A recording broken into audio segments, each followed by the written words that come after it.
எனக்கு சடனா ஒரு விஷயம் சொல்லலாம் அப்படின்னு தோணுச்சு. நம்ம நெனைக்கிறோம், நம்ம பார்க்கறது மட்டும் தான் உண்மை அப்படின்னு நம்ம நெனைக்கிறோம். ஆனா நம்ம பார்க்காத உண்மைகள் நெறைய இருக்கு. அந்த உண்மைகள வந்து நம்ம பார்க்கணும்னு இல்ல, ஆனா பார்க்க ட்ரை பண்றதோ, இல்ல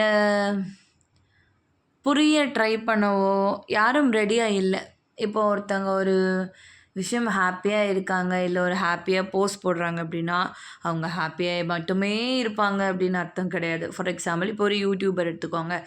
யூடியூபர் வந்து அவங்க இங்கே போறோம், அங்க போறோம், அது வாங்கணும், இது வாங்கணும்னு போடுறாங்க அப்படின்னா, அவங்க அங்க போறாங்க, இங்க போறாங்க, இது வாங்குறாங்க அப்படி மட்டுமே கிடையாது. அவங்க லைஃப்லயும் நெறைய கவலைகள் இருக்கும், நெறைய பிரச்சனைகள் இருக்கும். பட் அவங்க வந்து ஹேப்பி நோட்ஸ் மட்டும் ஷேர் பண்ணலாம் அப்படின்னு நெனச்சிருப்பாங்க. ஓகேவா?